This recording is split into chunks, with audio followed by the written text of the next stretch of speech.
Ouais, 15 février. Il y a peut-être moyen que si je leur souhaite la bonne année, ils remarquent mon absence.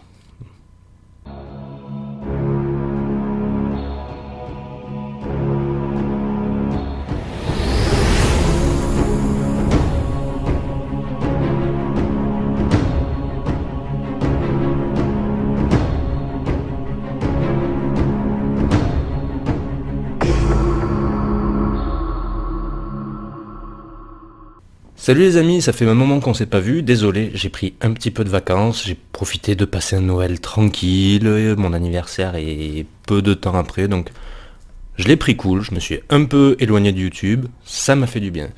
Qu'est-ce qui s'est passé à Noël? À Noël, on m'a offert des sœurs de bataille, ceci n'est absolument pas un triomphe de Sainte-Catherine, du tout. Et ma femme a eu la bonne idée, je pense que c'est le nombre de livres qu'il y a dans la bibliothèque qui lui a mis la puce à l'oreille, de se dire tiens je vais lui prendre un livre 40K parce qu'il a l'air de bien aimer ça. Elle m'a pris ceci. Hop, je sais pas si. Ouais ça va, ça ressort bien à l'image. Donc c'est un super bouquin que voilà, je vais pas vous détailler maintenant. Si vous voulez des reviews de bouquins comme ça, n'hésitez pas à me le dire. Je vais vous faire une petite review tranquille avec plein de choses, Il y a plein d'artworks, j'en chope pas, hein. Si ça y est. Enfin voilà. C'est un truc très cool. Donc c'est la croisade des mondes de Sabbat, ou Sabbat, comme vous voulez, moi je dis Sabbat. C'est écrit par Dan Abnett. Alors, pour ceux qui ne savent pas, Dan Abnett, il est bon, dans le milieu des bouquins Black Library, il est super connu, je pense que c'est l'auteur le plus... Enfin, on est un peu unanime sur lui pour dire que... je pense, hein, je parle à la place de tout le monde, mais pour dire que c'est le meilleur écrivain en fait. Vraiment ce qu'il fait c'est vraiment pas mal. Il a fait plein d'autres trucs. Je vous mettrai là à l'écran un peu ce qu'il a fait d'autres, parce qu'il a fait des trucs connus au final. Et vraiment il se gaffe, donc c'est vraiment, ma femme si tu regardes cette vidéo un jour, c'est vraiment une super idée de cadeau. En parlant de ça, petite parenthèse, si ce genre de review vous intéresse, j'ai aussi d'autres bouquins qui peuvent valoir le coup. Si vous voulez qu'on jette ça ensemble à l'occasion, dites-moi si ça vous intéresse en commentaire.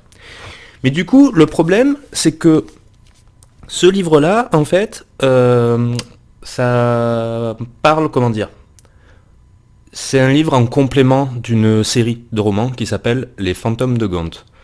Et généralement, quand vous demandez à des gens qui lisent des bouquins 30-40K, vous leur demandez qu'est-ce qu'ils peuvent lire pour commencer, il arrive que les Fantômes de Gaunt sortent dans la liste.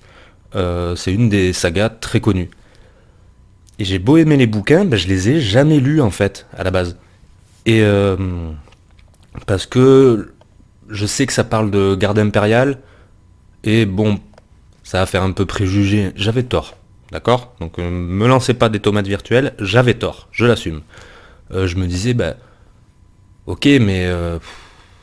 garde impériale, enfin Astra Militarum, je vois pas trop ce qu'ils peuvent dire dessus, quoi, dans le sens où, bah, voilà, t'as des commissaires qui disent à des gars, bah, allez crever là-bas, quoi. Enfin, je me disais, pour le Space Marine, c'est un peu pareil au final, tu me diras, mais je sais pas, je le sentais moyen, en fait.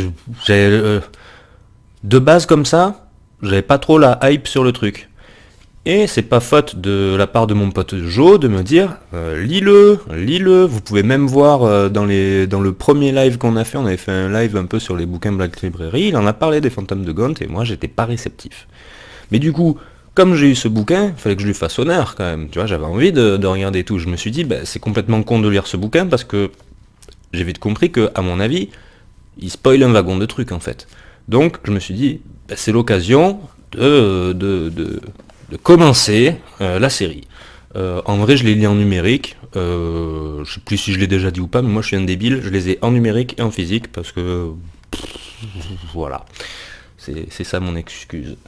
En vrai, j'aime bien avoir la collection physique. Le problème, c'est que si je lis en physique, je lis jamais. Alors que sur le téléphone, je peux. Pour vous dire, je me suis dit tiens, bah, du coup, je vais lire Les Fantômes de Gaunt et après, je lirai ce bouquin. C'est Joe qui m'a dit, parce que je lui ai offert ce livre-là, en fait, c'est pour ça que ma femme, elle a vu que j'avais j'avais regardé ce livre-là. Joe m'a dit qu'il faut lire à peu près jusqu'au 7e tome pour pour pas me faire spoiler. Apparemment, après je sais pas, il avait pas encore lu à ce moment-là, donc à prendre avec des pincettes. D'ailleurs, j'ai pas dit combien de tomes il y en avait. Alors je sais plus. Je me suis renseigné, mais je sais plus si mes infos elles sont à jour. Je vous mets là sur l'écran un peu combien il y a de tomes. Toujours est-il que, du coup, je l'ai eu à Noël, ce livre-là. J'avais déjà les fantômes de Gaunt à la maison, il me restait plus qu'à les ouvrir. Nous sommes le 15 février, je suis au 5e tome. Donc je me suis tué en fait, je me suis tué à la tâche. C'était pas du tout, comment dire, c'était pas un effort, hein, c'est venu tout seul. Parce qu'au final, ben, c'est pas du tout ce à quoi je m'attendais, et c'est vrai que ben, ça m'a grave embarqué en fait. J'ai lu le premier, ça a appelé tous les autres.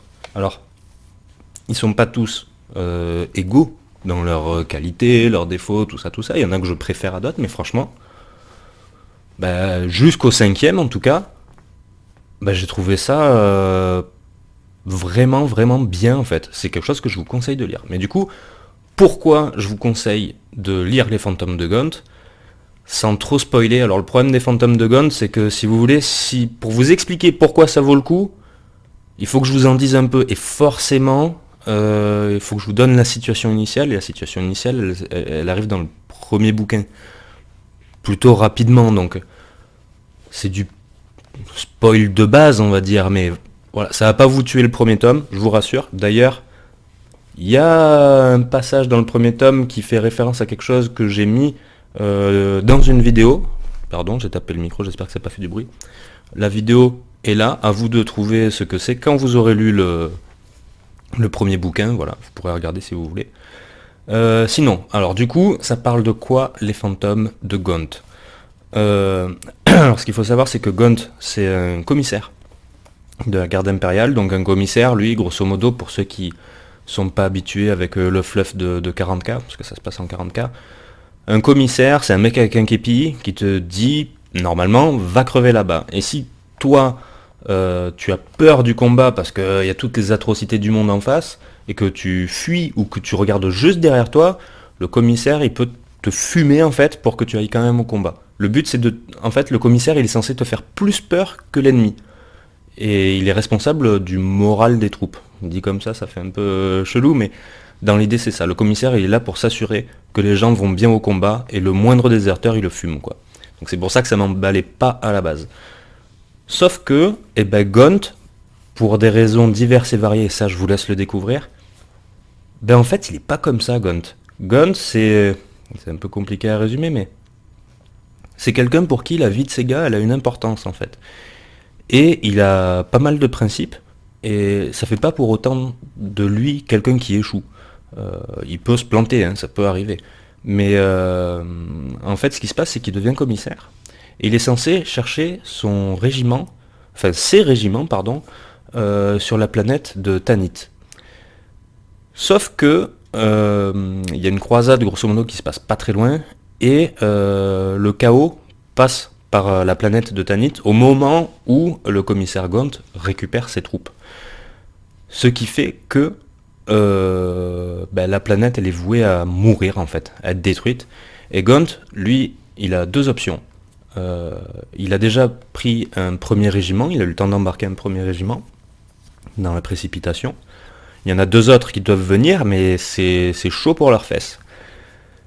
Il va faire le choix de se barrer, en fait, avec le seul régiment qu'il a pris, en fait, avec lui, et de laisser crever les autres. Parce qu'il s'est dit, si je vais sur la planète pour la défendre, c'est que des régiments de gens qui n'ont pas combattu, et je n'ai personne avec moi pour combattre, en fait. Donc c'est ultra pragmatique. C'était soit il y en a un peu qui survivent, suffisamment pour pouvoir se venger derrière, soit tout le monde meurt. Et du coup, il va partir avec son seul régiment. C'est pour ça qu'on les appelle le premier et unique de Tanith, parce qu'il n'y a pas d'autre régiment, au final. Donc la planète va être détruite. Et en fait, alors je me rappelle plus les chiffres là comme ça, mais un régiment de garde impériale, c'est quand même plusieurs milliers de soldats. Là par exemple dans le tome où j'en suis, il y en a un, il a 9000 gars sous ses ordres.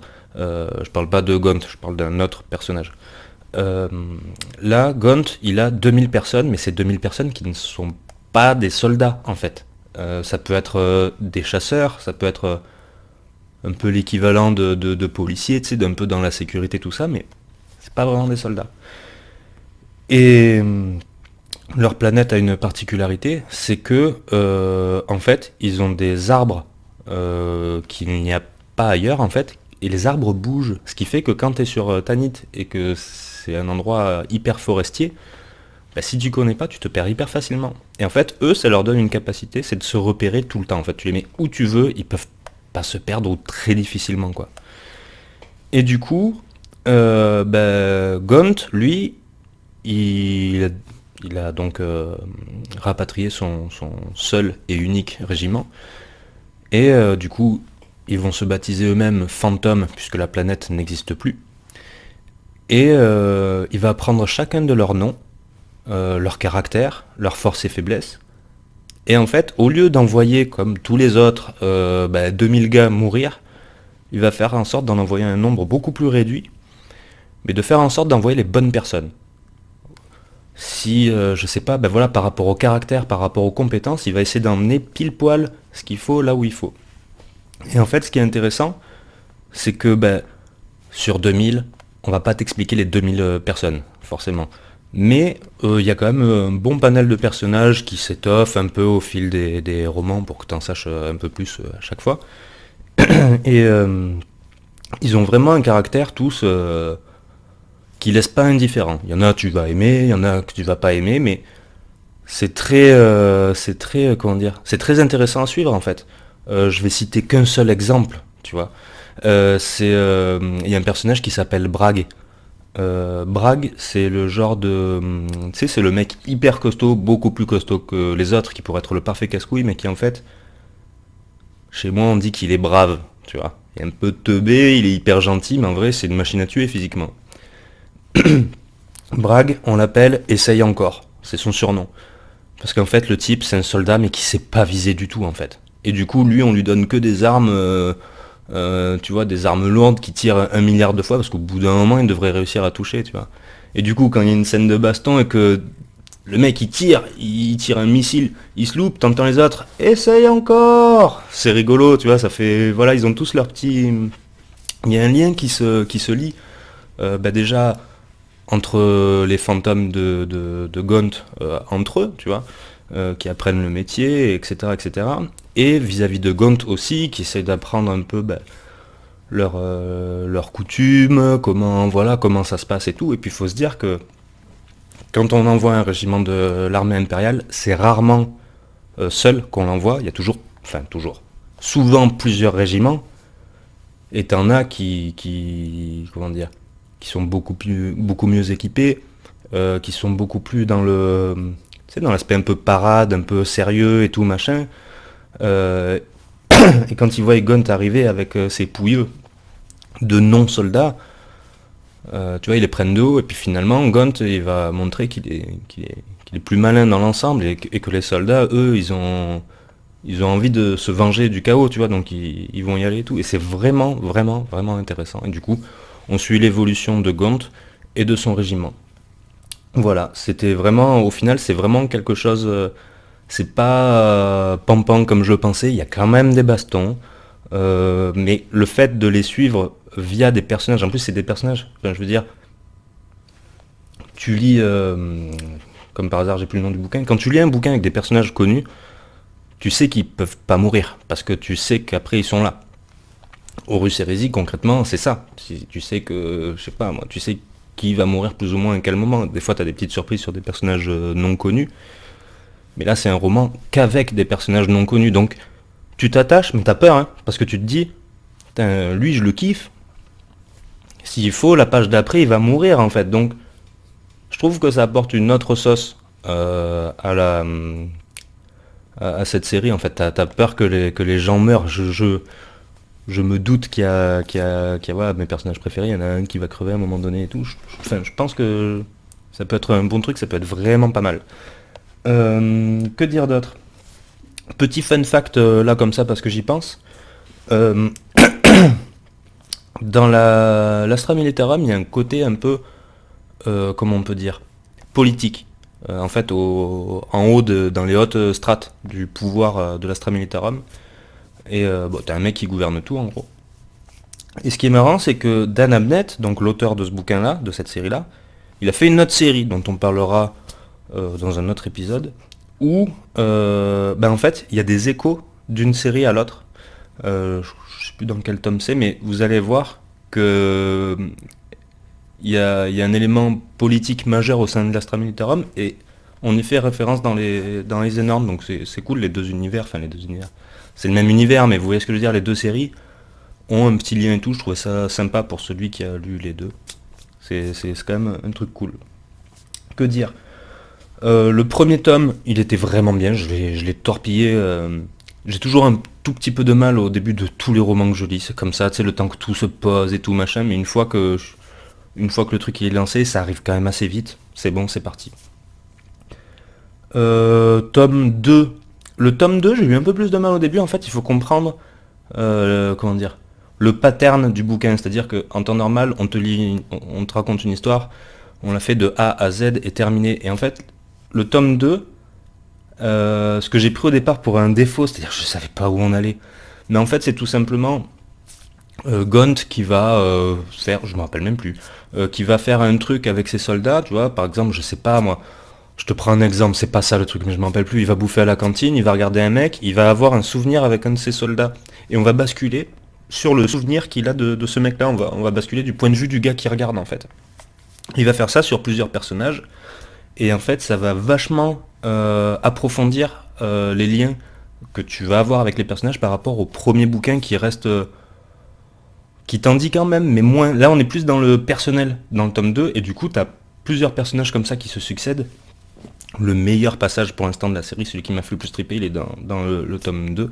C'est le passage de l'ange, les gars. Quand vous lisez, vous arrivez au passage de l'ange.